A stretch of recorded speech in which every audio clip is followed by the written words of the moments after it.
Good evening, everybody. Welcome to the ESMT. My name is Christoph and Marschall, and I'm the Chief Diplomatic Correspondent of der Tagesspiegel, one of the host organizations that are partnering this evening for this event.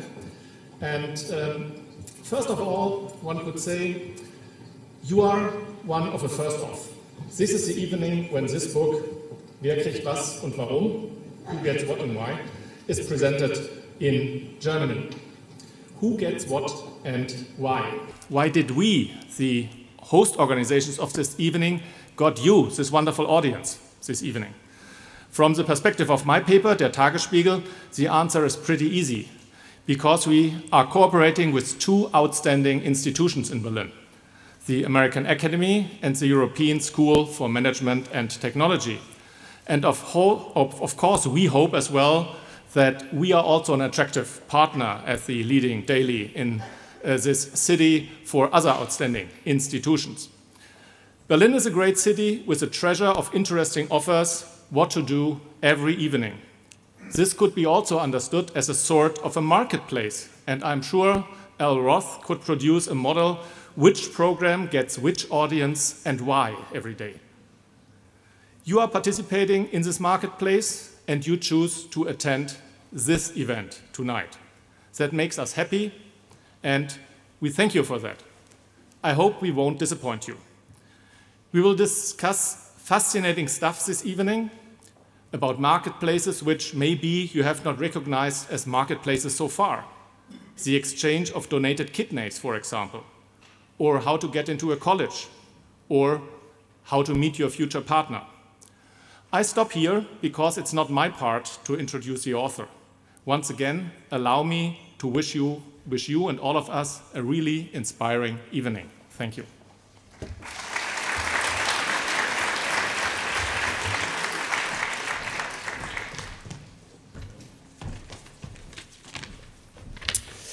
Good evening. Can you hear me? Yes.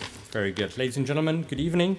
My name is Georg Galich. I'm the CFO here of ESMT, European School of Management and Technology, and it's my great pleasure to welcome you on behalf of ESMT tonight to this open lecture and book presentation with economist and Nobel Prize winner Alvin Roth. Professor Roth, we do not have Nobel Prize winners here every night with us, so we're very much honored by your visit. Thank you very much.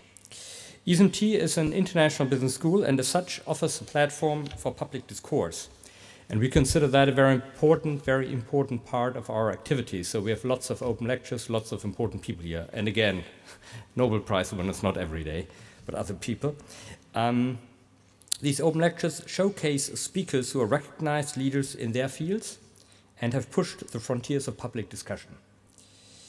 As a world-renowned expert on market design and game theory, Professor Roth is no doubt a brilliant addition to this series, and we're looking forward very much to your insights into the complicated dynamics of matching markets. As some of you may be on our campus for the first time, I would like to take a few seconds to tell you a little bit about ESMT and this building. ESMT was founded by 25 international global companies and institutions, and we provide master degree programs for students and executive development programs for business professionals. The school is among the most international ones in Europe, and with the faculty, students, participants from all over the world, actually only a minority of which come from Germany. Last December, we learned that we were ranked actually #1 business school in Germany by the Financial Times. Our campus here, talking about the building, is, as many of you probably know, is the former State Council building, Staatsratsgebäude, of the former German Democratic Republic. The entrance through which you have entered this evening, I would assume most of you have entered by this entrance here, actually is the old portal number 4 of the former City Palace. Since the City Palace is currently being rebuilt, as you know, we can't see it right now, but I'm sure all of you know it's currently completely being rebuilt, at least from the outside. And we were obviously a bit afraid about what is going to happen to our portal, because that's supposed to be the original one. After some negotiations, we were allowed to keep it, so they built a new one. So obviously we're going to compare the old one and new one, see whether it all fits.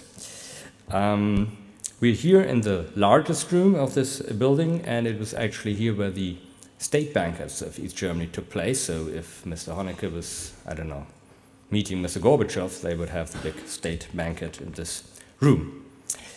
And you might call it an irony of history that an international business school has now been established at where the head of state of a communist country once resided.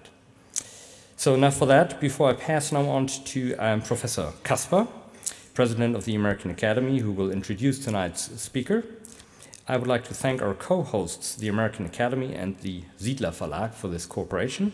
I would also like to thank our long-standing media partner, Tagesspiegel, and our moderator, Christoph Marschall, tonight for doing this and moderating this. Once again, a warm welcome to ESMT, and Professor Kasper, the floor is yours.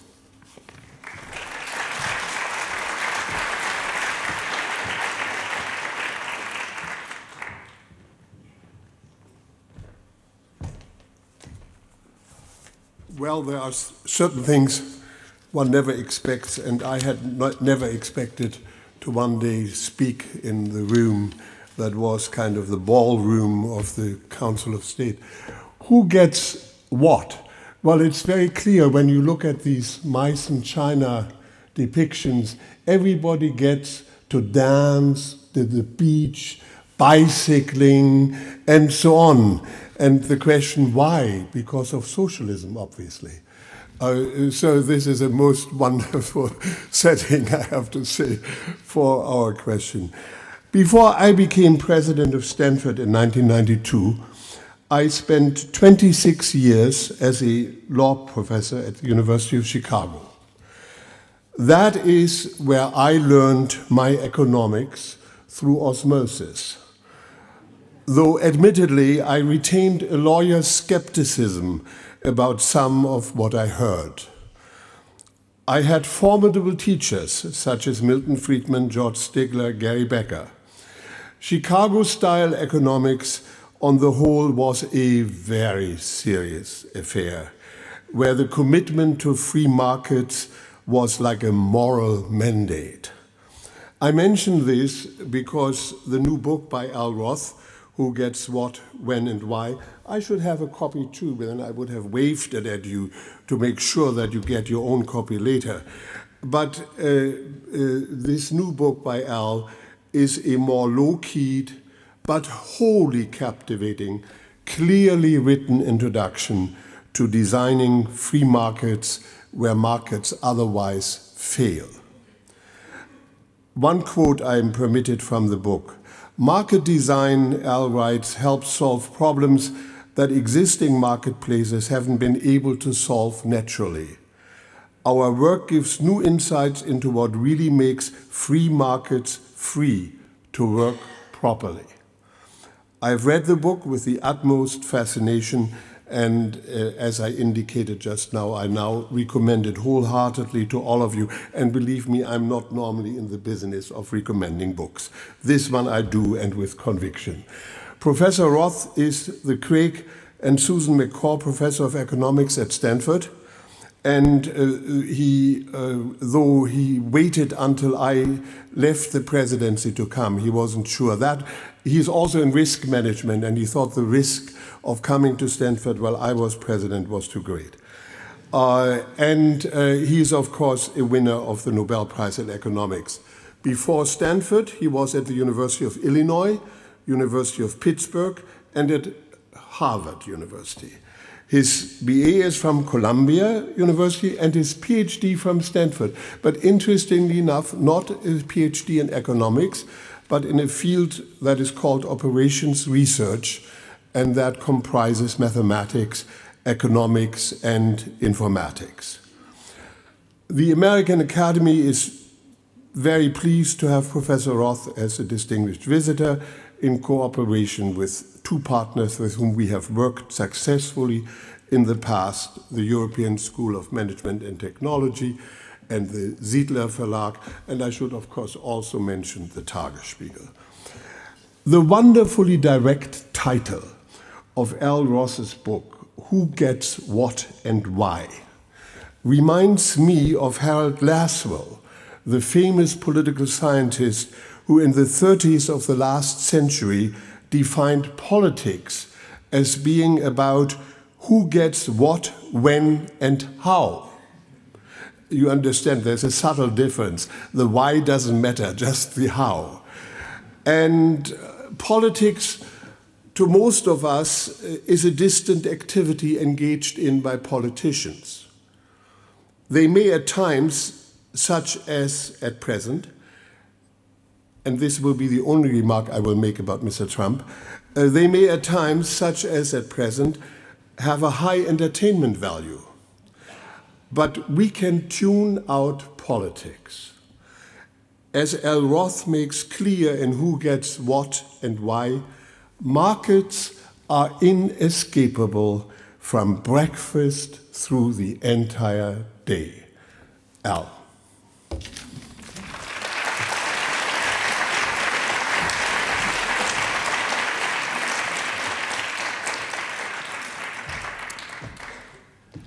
Thank you.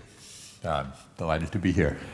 And it's always nice to see an audience come out to hear about a book on economics.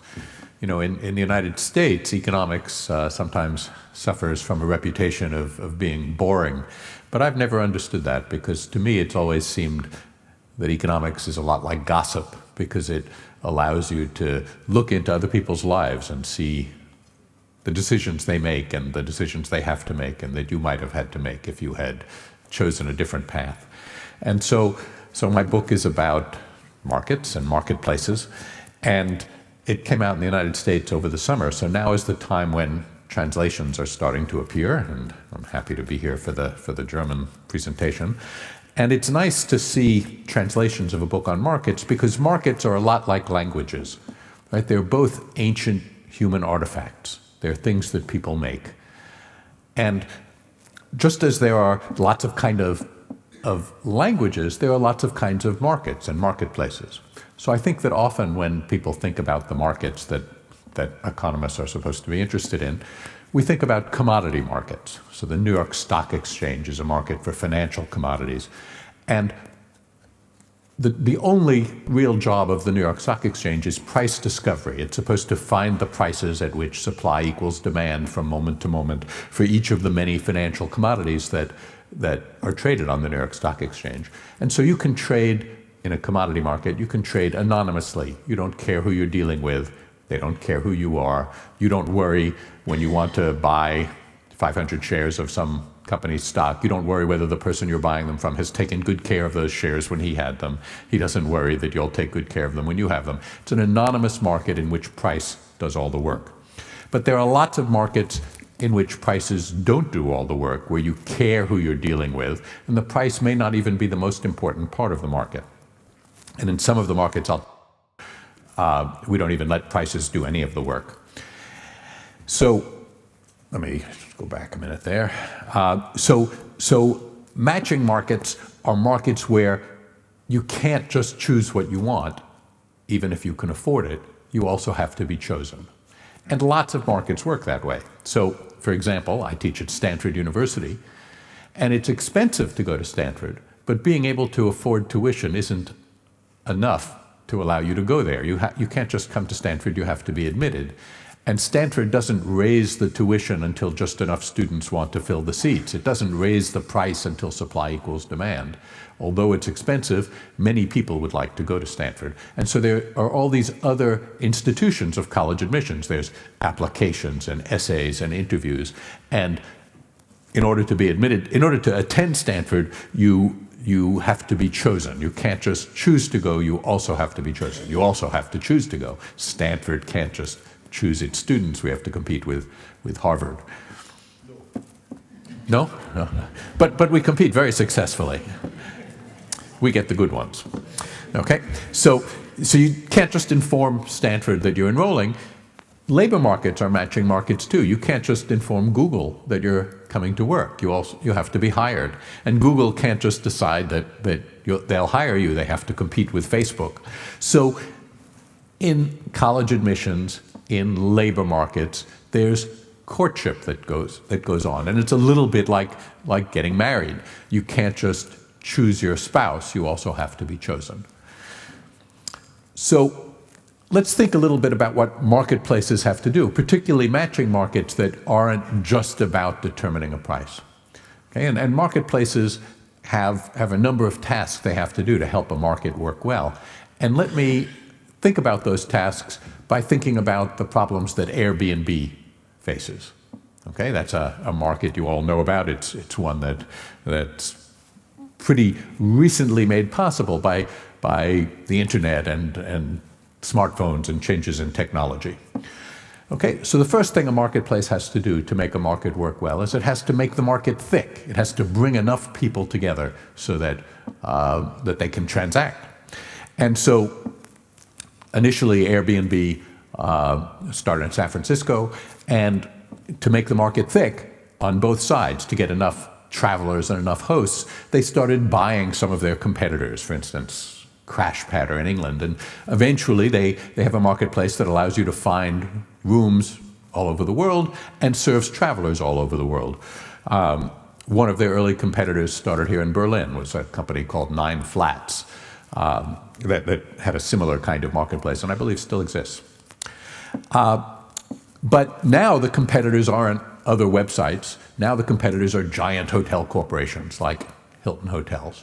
So let's think about the congestion problem that Airbnb has, because there are so many rooms on offer and it might be a little hard to transact. And the best way, I think, to understand the success that Airbnb has, the problem that they had to overcome, is to imagine that if you wanted to reserve a room at the Hilton Hotel, how that would work if you could only ask about one room at a time. So you'd call up Hilton Hotels and you'd say, next Friday night I would like a room. Do you have one available? And they'd say impatiently, which room? And you'd say, well, room 576. They'd say, I'm sorry, room 576 is booked next Friday. And then they'd hang up as you tried to say, wait, you know, I could take a different room. And you'd have to call back and say, how about room 578? That's a little bit the problem that Airbnb faces, because many of their hosts are proprietors just for one room or one apartment. And so if you can't reserve the apartment that you try to reserve, you have to try again to get a different one. So you can see that it could have been really hard for them to run their market, and they've made a bunch of changes as they've learned from experience how to relieve this congestion. When they started, if you wanted to reserve my room, you would indicate on their website that you wanted to reserve it. And when I came home from work, I might find that 6 people had wanted to reserve my room, and I could only give it to one of you, and then I would have to say no to 5 of you. Well, now they don't do that anymore. Now, as soon as you try to reserve my room, even before I've confirmed that you can have it, they stop showing it to anyone else, so that it becomes less hard. They're dealing with congestion. And all the markets we see, all the successful markets, have found a way to deal with congestion, or we wouldn't see them, because congestion is a problem that comes from success. It's a problem that only comes when you've succeeded in making the market thick, so that there are lots of transactions to be considered, and then you have to make it easy to do so. And you also have to make the market safe. You have to make the market safe to participate in. If you're Airbnb, you have to give people confidence that the pictures of my apartment that you see on the site will properly represent the apartment when you get there. They have to give me some assurance that you won't wreck the apartment or murder my neighbors. And so reputation systems develop and feedback systems develop. And that's something that is different for each marketplace, how to do those things, but you have to do all of those things if you're going to be a successful marketplace. So I've gotten to help design a number of matching markets, and I'll tell you briefly about some of them today. And some of them, if you look at this, list, some of them are, well, my light isn't very bright. Some of them, the labor markets, are markets where prices, wages, are very important, but are not the only thing that's important. And that's true, of course, of many labor markets. When you get a job, the first thing your friends ask you is not, what's the salary? They say, who are you working for? What job did you get? And it turns out the market for doctors in the United States for a long time had trouble becoming thick. They had trouble getting enough people together at the same time so that graduating doctors could consider lots of alternatives and residency programs could consider lots of different doctors. So for a long time, that market unraveled, and offers from year to year would get earlier and earlier and separated in time, so that you would get an offer sometimes long before you graduated from medical school and have to say yes or no before knowing what other offers you might get. And even before knowing, sometimes these offers were 2 years before graduation, even before knowing what kind of doctor you wanted to be. And employers, residency programs, had to hire American doctors before knowing how well they were going to do in the second half of medical school. So today, American doctors almost all get their jobs through a centralized, computerized clearinghouse. And the clearinghouse has some properties that help make the market thick, that make it a desirable market to participate in. And the fact that it's computerized deals with the congestion. And so American doctors today, in their final year of medical school, go and interview for jobs, and then submit a rank ordering, my first choice job, my second, my third. And the jobs do the same thing for the doctors. And match day will be shortly after I return to the United States later this month, will be a day when all 17,000 graduates of American medical schools learn where they're going to go, having carefully expressed their preferences beforehand so that they could indicate, if they were offered which jobs, which ones would they want in a careful and orderly way. Now, so that's a market that had trouble getting thickness. It had some other troubles too. It had trouble making itself thick. And today they do that through a centralized clearinghouse. School choice systems and kidney exchange, which I'll tell you about, the things on the bottom half of the slide, are markets, matching markets, where we don't allow prices to do any of the work. It's not just that the prices aren't the most important thing. We don't allow wealthy parents to bid for desirable kindergarten spots in public schools. All schools are free. And the question is all public schools are free, and the question is how to use the information that families have about which schools would be good for their children to assign their children to those schools. And along with a congestion problem in New York, there was also they didn't have a thickness problem. We require children to go to school, so there's no problem making the market thick.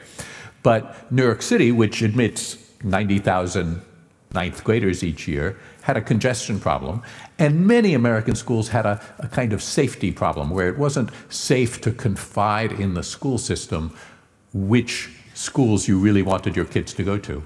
And one of the reasons was many American cities had school choice systems in which if you didn't get your first choice, the school you said was your first choice, then you would be put aside while other people got their first choice and would only come back into the system when most of the first choice schools were already filled. So if you didn't get your first choice in many American cities, you could do very badly indeed. And as a result, it wasn't safe to tell the city which schools were really your first choice. You had instead to think very hard about what was the best school you could get if you said that it was your first choice, which is a very different thing.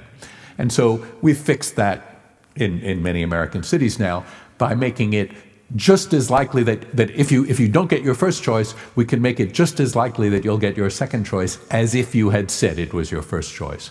And that allows families to start thinking about which schools are their first choice and which schools would be good for their children rather than which schools can they get. But I think I'm going to spend the most time today talking to you about kidney exchange because it's the most unusual of the markets that I've dealt with. And it's also a market in which American law and German law are very different. So it's not a marketplace that Germans can participate in. So let me tell you about that. So the background for kidney exchange is that transplantation is the treatment of choice for kidney failure, for end-stage renal disease. You can stay alive for quite some time on dialysis, but if your kidneys fail, what you need is a new kidney. And in the US, right now, this morning, there were more than 100,000 people waiting for deceased donor kidneys. So one way we get kidneys for transplantation is people sign up to be on the deceased donor registry, and if they die in a pretty special way, if they die brain death while on a ventilator, then they can become donors. But in the United States, we only do about 11,000 of those transplants a year, and there are 100,000 people waiting. So it's costly to wait, and thousands of people die each year while waiting. And here in Europe, the situation is not very different. This graph, the curve at the top is the waiting list in Europe for kidneys, and the blue bars on the bottom are the red bars on the bottom are the deceased donations. Okay, and the smaller blue bars are living donations. So kidneys are a little bit special in a couple of ways, and one of them is that you each have 2 kidneys. And if you're as healthy as I hope you are, you could remain healthy with just one. And that means that if someone you loved had kidney failure, you might be able to save their life by donating a kidney to them. Okay? And in the United States, we actually have more living donors than we have deceased donors. We still have more deceased donor transplants because a deceased donor gives 2 kidneys and a living donor only gives 1. But you can give a kidney if you're healthy enough and remain healthy. But sometimes you're healthy enough to give someone a kidney, can't give it to the person you love because kidneys have to be well matched. There are a bunch of medical criteria that determine who can take my kidney. So for example, if I didn't know my blood type, the chance that one of you could take my kidney is somewhat over 50%. The chance that my wife can take my kidney is only about 30%. And that's because my wife and I are parents. And in the course of childbirth, her immune system might have been exposed to some of the proteins that our boys get from me. And if so, she might have antibodies that would be ready to attack my kidney if it would appear. So one of the difficult transplants to arrange sometime is from a father to a mother. Okay? And this is where exchange comes in. This is what opens up the possibility of exchange, right? Because it might be that there are 2 patient-donor pairs where the donors are healthy enough to give a kidney but can't give it to their patient, but that they can exchange kidneys. So here's a simple incompatibility. Donor 1 has blood type A, loves recipient 1 who has blood type B, and that's going to make it hard to take that transplant. Donor 2 and recipient 2 are in the reverse situation. So it's possible to arrange an exchange here so that each patient will get an appropriate blood type kidney, and 2 transplants, 2 donations will have become possible that wouldn't otherwise have been possible. Okay, so this increases the supply of transplantable kidneys. It saves lives. Now, you might have noticed that no money changed hands, and that's not an accident. In the United States and in Germany and in most of the world, with the significant exception of the Islamic Republic of Iran, in most of the world it's against the law to pay money for a kidney. Here's a line from the U.S. National Organ Transplant Act that says you can't transfer any human organ for valuable consideration for use in human transplantation. So the lawyers among you might worry whether a kidney exchange is in fact valuable consideration. Something of value is clearly being exchanged. And Congress cut through the Gordian knot by saying that that sentence about valuable consideration doesn't apply to kidney exchange. And they use a polite phrase for kidney exchange, paired donation, that avoids use of the word exchange. So in this way, we became legal some years after we started doing kidney exchange. This actually passed by acclaim. Congress, there was no dissent, but it did take 3 Congresses for it to pass. Congress is busy, and when a bill is introduced, if it doesn't get passed, it has to be reintroduced in a future Congress. Now, in Germany, your Organ Transplantation Act says that it basically makes kidney exchange very difficult. It says, so in the United States, I could give you a kidney. In Germany, I cannot give you a kidney. You can only get a kidney from a first-order member of your family, your parents or your children or your spouse or your siblings. And the German authorities have taken that to mean that you can't do kidney exchange without the specific approval of a judicial panel, which means that virtually no kidney exchanges have happened in Germany. I'll show you later, there are also not so many living donor transplants in Germany. So if I had one policy recommendation to make, it would be to alter this law, because I think the reason for the law is the German authorities are afraid that if I show up wanting to donate a kidney to you and not being your relative, it would be an indicator that maybe you had paid me for my kidney, maybe you had purchased my kidney. And they want to set up a big wall against that. But of course, if I show up with my brother and you show up with your brother and we're involved in kidney exchange, it should be just as clear that my motivation has to do with my brother as it would be if we were compatible and he could take my kidney. So I think this is a law that is ready to be changed, speaking as a market designer. Now, kidney exchange, the marketplace, is a little congested. So I'm the man in the yellow gown there, keeping my hands out of the way. And in that bucket on the left is a kidney. And that kidney, both of these pictures are in Cincinnati, Ohio. And you can't see the operating room that's right behind me in the left, but the nephrectomy, the kidney removal, has just taken place there, and the kidney is being transplanted into this gentleman. And at the same time, in Toledo, Ohio, not so far away, the same thing is going on with the other patient and donor. So this donor lives in Toledo, Ohio, and traveled to Cincinnati to do the transplant. And the donor who lives in Cincinnati traveled to Toledo. And after the surgeons had made the initial incisions, anesthetized the patients and made the initial incisions, they got on their cell phones and they said, "We're ready in Cincinnati. Are you ready in Toledo?" And only when the answer was yes did the nephrectomy, the kidney removal, proceed. And the reason they do that, the reason they have to do that simultaneously, is because no valuable consideration can be given for a kidney. It means you can't write a contract that says, "We'll give you a kidney today and you give us a kidney tomorrow." So to make sure that both parts of the exchange go through, they do them simultaneously. Now, that means that to do the simplest exchange between just two pairs, we need to be able to assemble 4 simultaneous operating rooms, 4 simultaneous surgical teams. So the market is congested. It's hard to do lots of big transactions because you have to assemble a lot of people and equipment to do it. So a big part of my work in the last few years has been figuring out how to get around that simultaneity problem. And what we've discovered is that we can assemble long chains of surgeries that don't have to be done simultaneously when they start with a non-directed donor. And some of those chains get quite long. So here's a picture, no longer the longest chain, that has 60 people in the picture, 30 donors and 30 recipients. And it starts with a man who didn't have a particular patient in mind. Okay, so it didn't have to loop back to him. And what that means is the market design for this transaction is that each pair gets a kidney before they give one. And so in case a link breaks, about 2% of the non-simultaneous links break, in case a link breaks, it's not a tragedy because the pair that was going to get the kidney that is in the broken link, they still have their kidney. They can participate in kidney exchange next week. Whereas when we're doing a closed exchange, a circle, it would be a real tragedy if the link breaks, because then some pair will have given a kidney and not gotten one and no longer have a kidney to participate in exchange. So we never let that happen. But when we have a non-directed donor, we can get quite a few transplants. And today, more than half the kidney exchange transplants we do, more than half of this growing number of transplants, come through chains. So solving the congestion problem was really important in that market.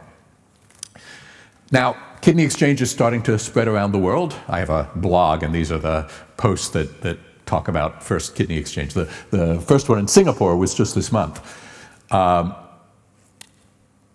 Whoops, I don't have it on this slide. Sorry, there was one in Singapore that didn't make it onto this slide.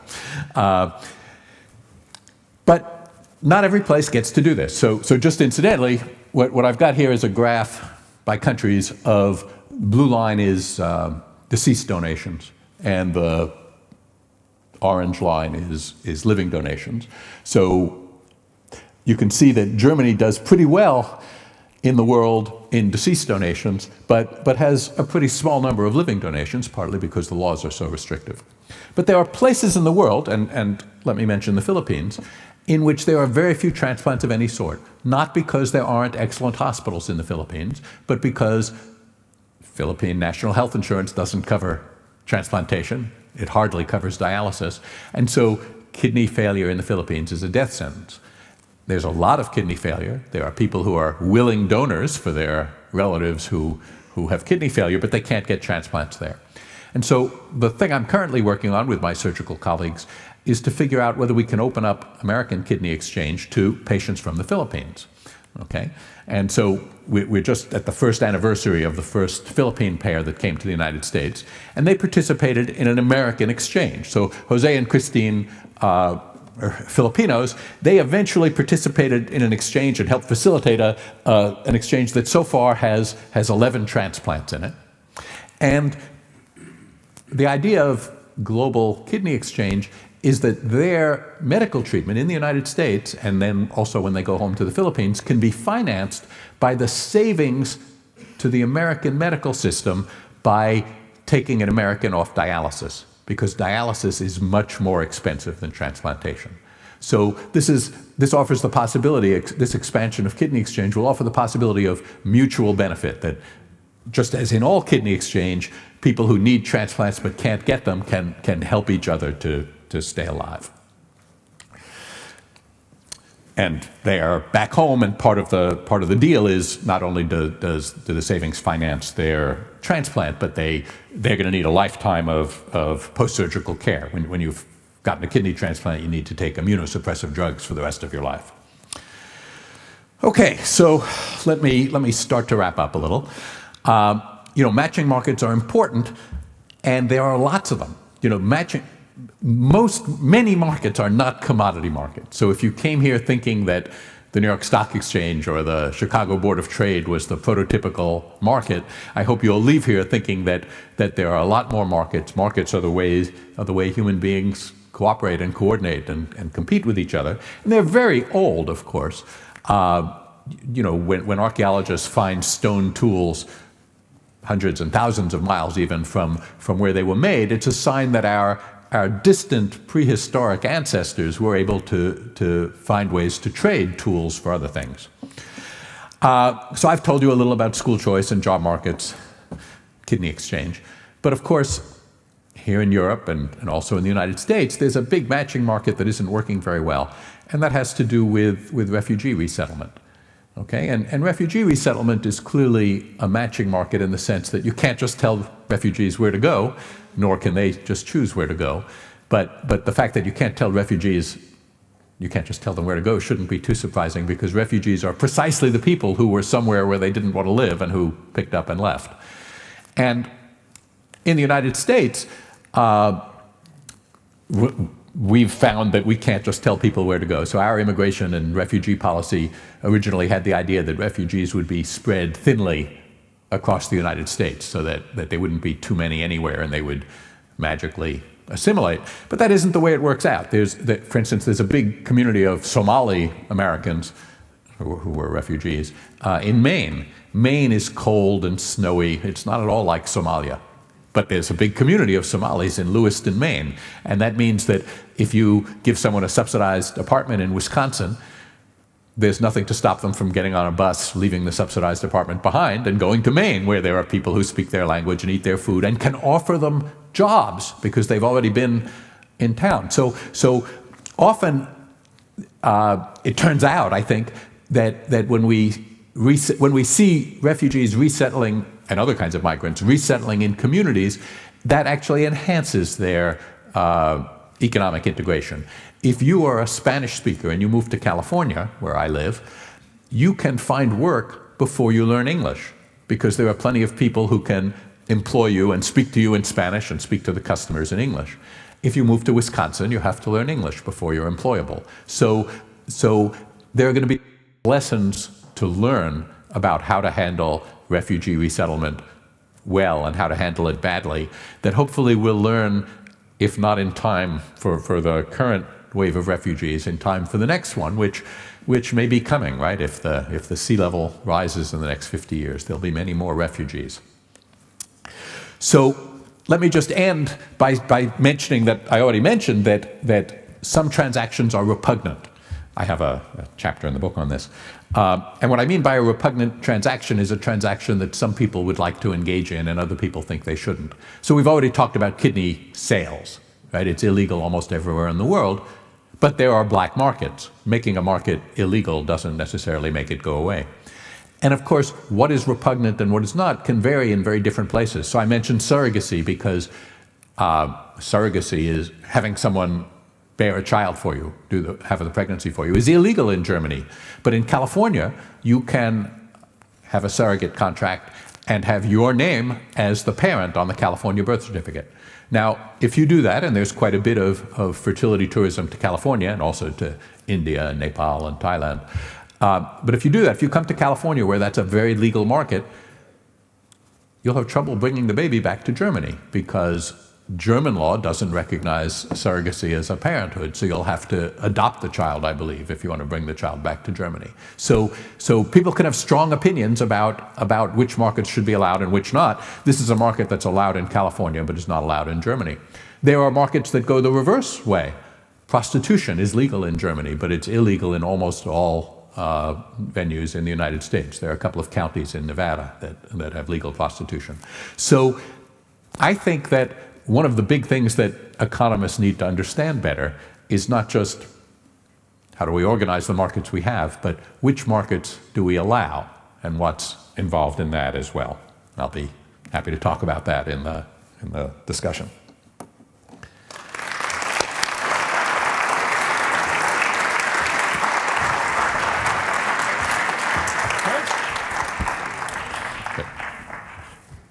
Thank you, Al. That was a great presentation. Didn't I promise you that it would be fascinating? Have you ever thought before about kidney exchange markets? Let's just continue over here. Science about market economy has gone a long way, and it is discovering time and again new perspectives, as you told us, new insights. Organ transport, as you explained, is not the traditional market where supply and demand plays a role and influences the market. And you said that's also not permitted, that financial considerations play a role in this market. But in your book, you describe that there are financial interests involved of market participants, for example, hospitals. So you had to develop incentives to avoid that these financial interests of hospitals, for example, don't become a market barrier. Could you a little bit tell the audience about that?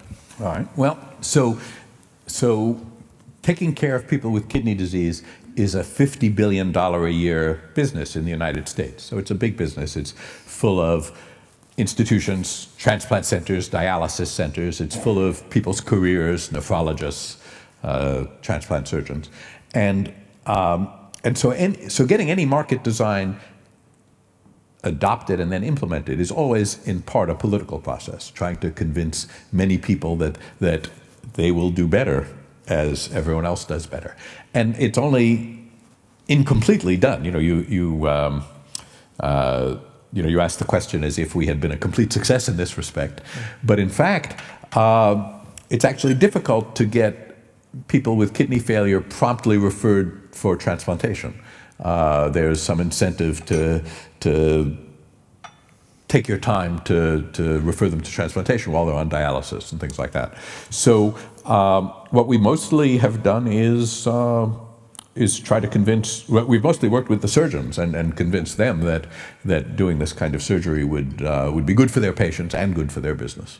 And you described as well that hospitals, of course, if they have somebody who wants to receive a transplant, these hospitals are interested that their operations are done at that place because that is their business. They are not interested necessarily to have these exchange take place if that means that the operation takes place in a different hospital. They are losing market share, one could say. So yes. you had to get around that. Well, so one thing that's happened in the picture I showed you, the donors had traveled. Right? Someone came from Toledo to Cincinnati, and someone went from Cincinnati to Toledo. But today, in fact, we mostly ship kidneys, and that is partly to make sure that the originating hospital gets to do the transplantation. Now, how is the response here in Germany? You said already that it's much more difficult, but are there German market participants who have learned about your designed market and try to copy it or accommodate it to the special German situation? There are German economists who do market design. Some of them are in this audience. Dorothea Kubler and Georg Weisacker are sitting here. I'll be traveling tomorrow to Cologne, where Axel Ockenfels and Alex Westkamp, for instance, are German market designers. So I think that we're seeing more and more market design, on a variety of issues, from some design is done at the government regulation level. Some is done at the private level. For instance, eBay.de led the way in redesigning their reputation mechanism because of a collaboration they had in Cologne with Axel Ockenfels. But since you said you see the need that the German law will be changed, and that has happened in the United States as well. At least you said that Congress had to. Yes. So who is the force behind changing the laws? It hasn't been probably you who had to do the lobby work in Congress. Well, in the United States, I have standing. Here, it will have to be Germans who are interested in this. I think part of the reason, I'm guessing that part of the reason for the German law is this idea of really wanting to make sure you are not seeing commercial transactions. But it seems to me this is something that educating your legislators can help with. That is, kidney exchange. Given that German law presently allows you to give a kidney to your brother, I don't see how it would open the door more to commercial transactions if you could exchange. Me and my brother could exchange with you and your brother. So I think this is something that just hasn't come to the attention of the right people yet. Maybe you have to ask the Siedler Verlag that they arrange an additional book presentation at Bundestag when you come back from Cologne and Frankfurt, where you will be on Friday, if I'm not mistaken, or in Hessen you are on. Okay. On a quite different note, in your book you describe how important it is to observe real life before jumping to conclusions. Your approach is to develop models for the behavior of market participants, to design the markets. And it seems to me that there is always the imminent risk to develop misleading models if one does not recognize all the market-driving forces. So I would like to ask you about examples where a model or a theory might have been misleading in the first approach, since a factor had been overlooked that might be very important. For example, in your book, you write about a friend who took you to the desert and showed you an interesting phenomenon. A green plant that seems to withstand the adversary forces of the brutal environment. First conclusion, this plant must have developed through evolution the skills to survive with very little water. But an even more important second conclusion that might be important for your dealing with this plant when you are in the desert and the personal consequences, this plant is probably poisonous, which is very important information for the market participant, if I may frame it that way. So that is why it can survive without being eaten by other market participants in the desert.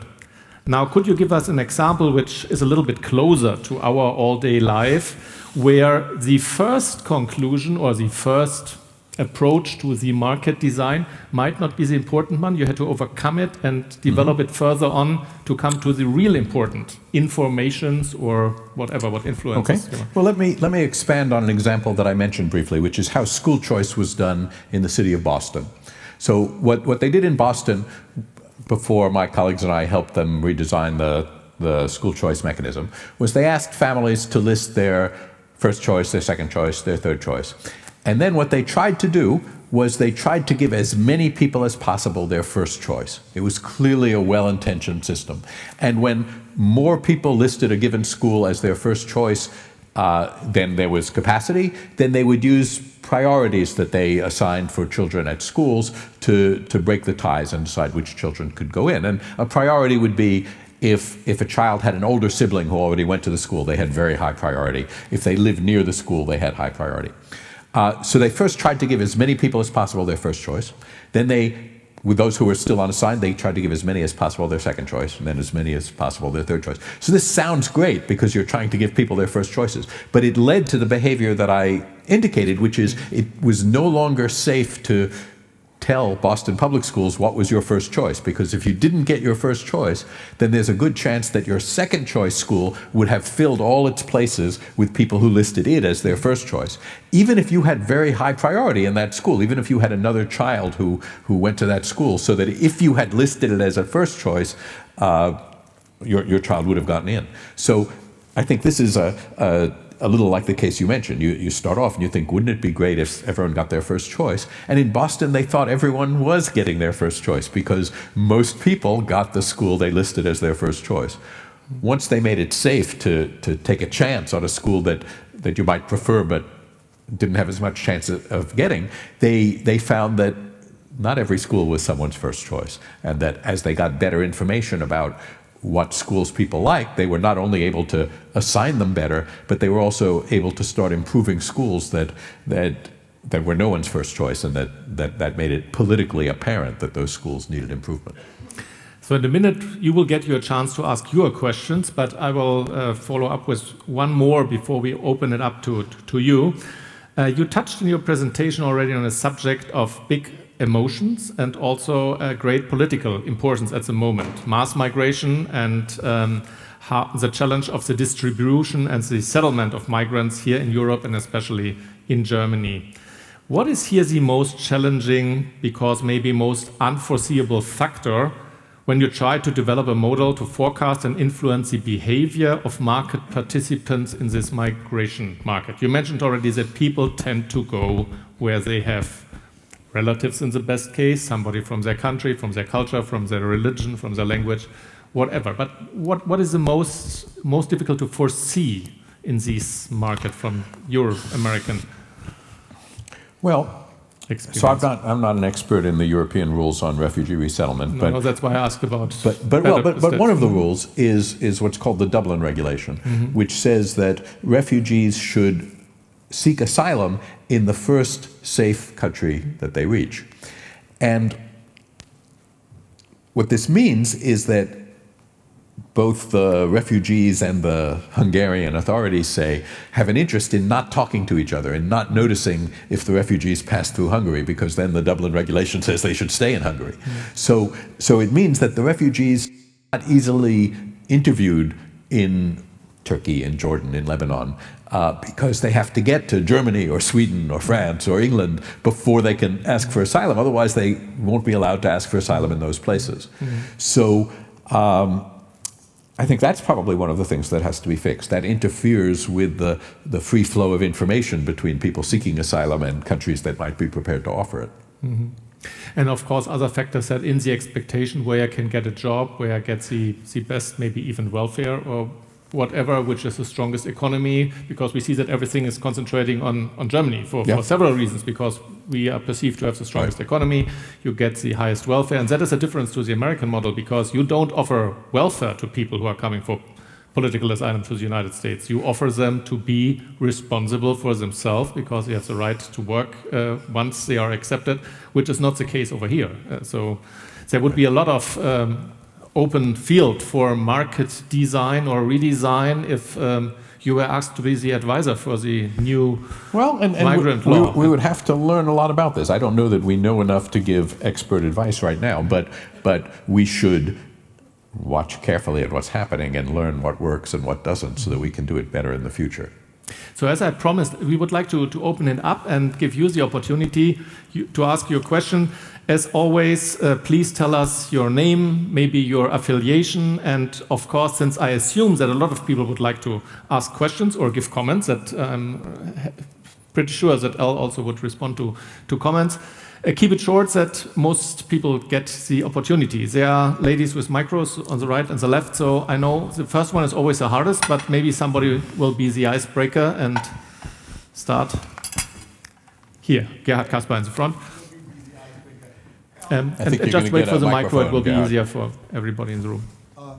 Al, can you conceive of any market for organs where money changes hands that would be sufficiently tightly regulated to overcome all the worries that presently exist about that?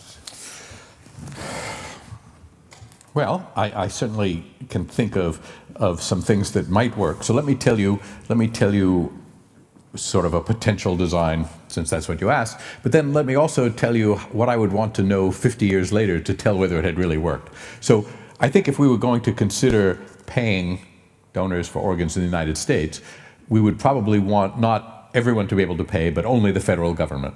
And then we would want organs to be allocated much as they are today, because one of the things that makes commercial transactions in organs repugnant is the idea that rich people would buy poor people's organs, and poor people would be unable to be treated for this disease. But if we, so I would think that one thing we would want is only the federal government can pay. there's lots of informed consent. You can't sell your kidney in a hurry. You have to wait a year. You have to go through lots of tests. You have to go through, you have to understand the risks. Incidentally, we had a similar debate when I was young and the Vietnam War was on. We had a conscription army in the United States. And one of the big policy changes we made is we went to what we call a volunteer army. We no longer draft our soldiers, we pay them. It's a job, and some people want to have that job. It's a little bit hard to get that job. You have to be in excellent health and physical shape. You have to be a high school graduate. One of the things that tells me that we can debate whether that was a successful transition, but one of the things we worried about is that American soldiers would come to be seen as mercenaries, that it wouldn't be an honorable profession. Now, that's not the case at all. When someone runs for office in the United States, if they were a Marine, their campaign boasts about that. It's not the opposing campaign that says, they took money to be a soldier. Not every market that is legal has that property. I already mentioned that prostitution is legal in Germany. I'm betting that no one runs for political office saying, vote for me because when I was young, I was a sex worker, right? In other words, it's a legal market, but I'm guessing it is still a repugnant market, still not an honorable trade. So one of the things I would want to see 10, 20, 30 years after a market for kidneys was instituted was people should be running for the Senate saying, vote for me because when I was young, I saved someone's life. I donated a kidney. And the fact that you were paid for it should be no more important than the fact that if you're a U.S. soldier, you're paid. And it should be more like, so it should be more like being a soldier than like being a sex worker. Because I don't quite understand what makes some transactions repugnant, I'm not quite sure what you would have to do to make that happen. But it seems to me that it's a possibility. I don't think I have a public position on what we should do about kidneys because I work intimately with people who have very strong opinions on both sides of this question. And incidentally, people who think that it's a bad idea to have a market for kidneys think it's the kind of bad idea that only bad people have, right? A really bad idea. But I told you a little bit about, victory after victory in kidney exchange and how we've made thousands more transplants. But when I started working on kidney exchange, there were only 40,000 people waiting for deceased donor kidneys in the United States. And today there are 100,000. So these victories I'm telling you about are victories in a war that we are losing. And consequently, I am open to suggestions. Please, there in the back, I see a raised hand. It's your one-at-a-time chance to ask questions to a Nobel laureate. So you should take your opportunity, please. Hi, I'm Amitai Golub, and I'm an MBA student here at ESMT. I was wondering about market congestion. So is that always inherently a symmetric thing for both buyers and sellers in the market? And if not, which markets have one-sided congestion, and which congestion affects the market most? All right. So I want to answer the following way, sort of off the top of my head. I don't think congestion is symmetric, but I think that when there's congestion, it affects both sides of the market. So let's think about dating sites. One of the things about dating sites is women with attractive pictures often get many more emails than they can answer. And this means that men are sending emails that aren't getting answered. It's a congestion problem. There are many people on the market. Men are sending emails that aren't getting answered, which makes them perhaps inclined to send more emails, which makes the emails more superficial and therefore, spammier and less informative, and it adds to the congestion. So one design problem that a well-crafted dating site has to overcome is this congestion of messages, which is not symmetric. By and large, in the dating sites I'm aware of, men send most of the messages. There are a few dating sites that are designed to only allow women to send first messages. But so it's not symmetric. Men are sending lots of messages and not getting many replies. That's how they experience congestion. Women are getting lots of messages, too many to reply to, many not well informed, not worth replying to. So they experience congestion differently, but of course the number of marriages that occur is the same on both sides. So both sides suffer from the congestion. Incidentally, colleagues of mine did an experiment in a dating site modeled on an intervention we'd done in the market for new PhD economists.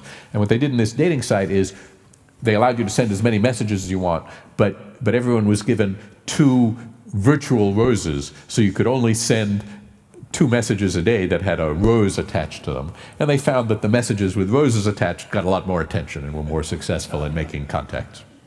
That's a good sign. Yeah. I'm Dorothea Kübler. I work on market design. You do. I have a question that relates to school choice, because actually Berlin has exactly the mechanism that you described, where parents have to think about which school they should name, and they should not necessarily name the school that they really like best, but a school where they have a good chance of getting in. Now, it seems that everybody's happy with it, because you know the school offices can always claim that everybody gets his or her first choice. So that's a nice thing also about the mechanism that you didn't mention.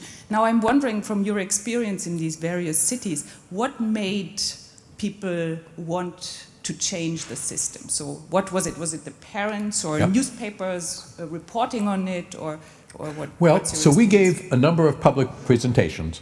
And in Boston, I should say to you, so Boston was divided into regions, and some of the regions are, for school regions, some of the regions have families that are wealthier and better educated than others. And there was one region in particular, the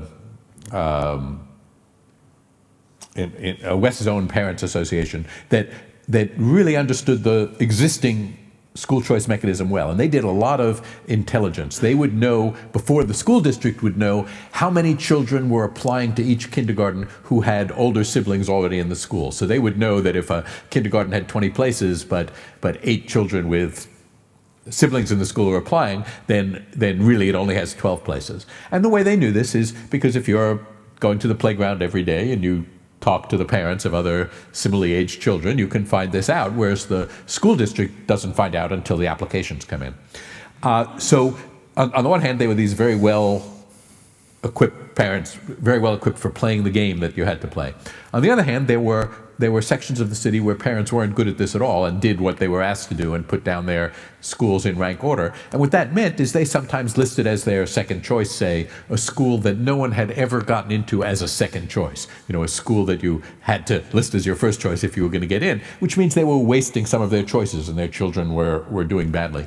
So we wondered whether, as we made these political presentations, whether the Jamaica Plains parents, the wealthy parents, would say they liked the old system. In fact, they didn't. I mean, it was clear that the representatives of the less well-informed parents were going to like it because it leveled the playing field. It gave everyone equal access to the schools. But it turns out even the Jamaica Plains parents found that it was a lot of work figuring out how many children were going to apply to each kindergarten, and that they would rather spend the time figuring out which kindergarten teachers were good with shy boys, if they had a shy boy. They'd rather have spent their time in individual efforts to figure out which schools were good for them. So in fact, it got support both from the well-informed parents and from the less well-informed parents. I was surprised. Alexander from the Berlin Startup Academic Publishing, Paper Hive. I would like to ask whether you would recommend to other countries different than the United Kingdom to also install a nudge unit. As you probably know, this is an agency to the government which uses behavioral insight to improve policy generally. Okay. Well, I think behavioral insights to improve policy are a great idea, but you also have to be a little worried when governments have nudge units, because what makes governments like nudge units is the thought that they can very inexpensively fix very big problems, and that it will give them a cheap way to address market failures or other kinds of failures. So I think it's quite important to think about how regulations are issued and how defaults are set and things like that, but that often big problems have to be, it's often costly to solve big problems, and you can't solve them cheaply by doing behavioral magic. So on the one hand, I'm glad to see behavioral economics, playing a role in various kinds of decisions. We clearly do behavioral kinds of things in kidney exchange when we non-simultaneous change. That is, some people whose sister gets a kidney today, won't give a kidney until tomorrow. That's how we are able to make these long chains. And it's easy to make a model in which everyone given that opportunity would change their mind and not give a kidney. But in fact, we only lose about 2% of those. So people are nicer than economists have in the past sometimes given them credit for. And we take account of that as we're designing kidney transactions. And so I think there's lots of use for thinking about how, about people as they are and how they will behave and how they will focus their attention and the things you can do to help them do this. But I think it's misleading to believe that you can solve big macroeconomic problems cheaply with very inexpensive interventions. So there was an additional question back there. Hello, Leonardo from MBA here at ESMT. In your experience, what would be an effective response from price markets when they face the competition of match markets? For example, hotels, Airbnb. Well, a lot of price markets, a lot of commodity markets were once matching markets, and it's market design that has let them become commodity markets, which are much simpler to operate, right? So Hilton Hotels has a problem with pricing compared to Airbnb, but they actually have a very efficient way of letting you know whether there's a room, because when you call Hilton Hotels, they can see all of their rooms simultaneously and let you know whether they have one. But one of the things I say in the book about commodity markets, though, is in the 1800s, if you wanted to buy wheat in the United States, you had to inspect it because every field of wheat is different. And so the wheat market was a matching market. You had to know the farmer from whom you were buying.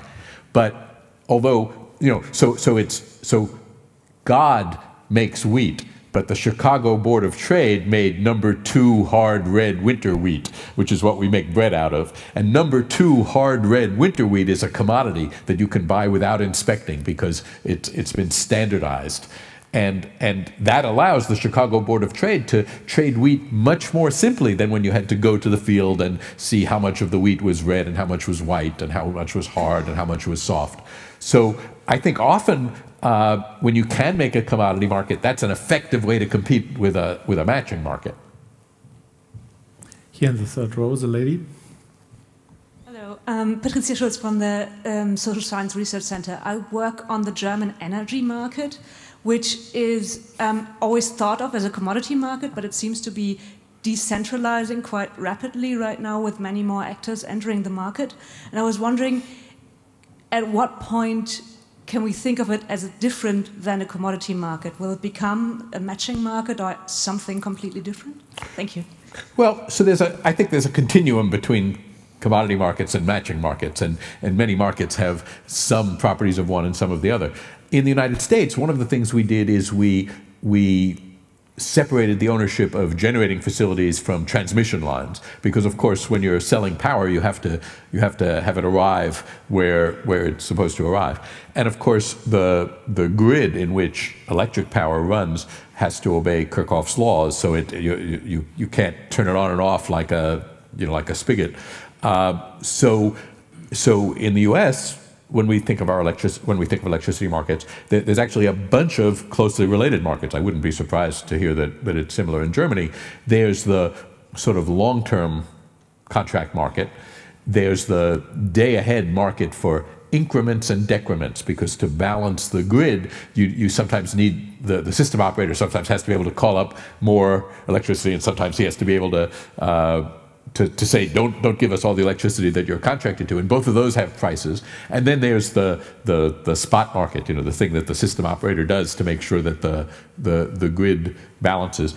And when we had congestion, sometimes the congestion was in generating facilities, but sometimes it was in transmission facilities. It was hard to get electricity from Northern California to Southern California because of transmission lines. So all of those are interrelated but somewhat separate markets. And so I agree with you that at least the electricity markets I know of are not any more simple commodity markets, especially since we price renewable sourced electricity differently than we price diesel generators. But you need some heavy diesel generators going, because that's where you get your increments and decrements. When the diesel generator is already spinning, you can spin it a little faster or a little slower. But when the wind isn't blowing, you can't get wind power. So So yeah, electricity has a lot of different flavors. So one last question here in the first row, and I think then we have to wrap it up with regard to... Hi, Ned Wiley. I'm a communications consultant here in Berlin. I was interested that a lot of the markets that you talked about are highly emotionally charged. Parental surrogacy, school choice, organ transplants, and things like that, which no wonder it involves many years of persuasion in governments to change regulations in that. To what extent can you use the existence of a flourishing black market, illegal market, to convince people to make policy changes in this way that you're proposing? Well, I think with marijuana in the United States, we're starting to see some states that have fully legal sales of marijuana, Colorado and Oregon and Washington, and many more states allow medical prescription marijuana, which it turns out in California there's a website that will give you a medical prescription in 20 minutes. And so there, I think the fact that there was a thriving black market had an effect on state policymakers. On the other hand, I haven't seen any movement toward a legal market for crack cocaine, where there's also a thriving black market. So probably we have to think about each of these markets in detail. On both sides of the argument about whether kidney donors should be paid is the fact that there are black markets. And on one side of the argument says there are these terrible black markets. Having a legal market would take some of their customers away and make the contracts better. And the other side says, it's really hard to convince countries to police their black markets. If the United States started to have a legal market, it would become impossible. And even if an effective legal market could be run in the United States, where we have enough rule of law, to perhaps run one properly, maybe that would cause a floodgates to open for black markets elsewhere in the world. And when you think of the whole world, maybe you wouldn't be doing everyone a favor. So, when we have, so there are a lot of markets that we would like to forbid and find that we cannot, right? Narcotics are clearly one. In the United States, we had prohibition. We tried to forbid the sale of alcohol, and that didn't work so well. So I think that you have to constantly weigh the question of what are the trade-offs. Economists think about trade-offs a lot between legalizing a market and trying to prevent it. And so, for example, when I think of markets for narcotic drugs, which no one thinks are good things for people to take, I have an empirical question. If you told me that legalizing the market for heroin would result in a little more addiction and a lot less crime, then I might think it was a good thing. But if you told me it would result in a lot more addiction and only a little less crime, then I would think it was a bad deal. So, before wrapping up, if you had a free choice, which marketplace you would like to work on? Some are far too complicated in order to do so. It took you years to influence this donor exchange market, and sometimes you would like to design something, but you would think that the Congress or the Parliament would make the changes. But if there would be this fairy tale and you had the free choice what to work on to design, what would be the thing you would go for? I think refugee resettlement is worth serious consideration. Great. So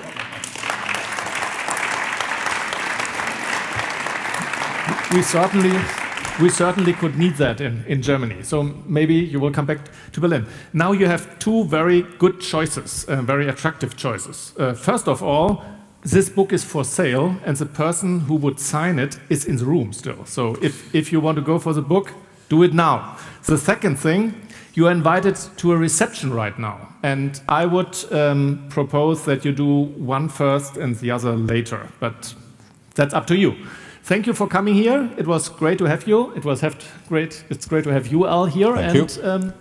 I wish you all a safe return wherever you go this evening, and come back again to the ESMT, and also consider all the other things that the American Academy is offering, that Siedler Verlag is offering, and Tagesspiegel, my company, as well. Thank you. Well, thank you.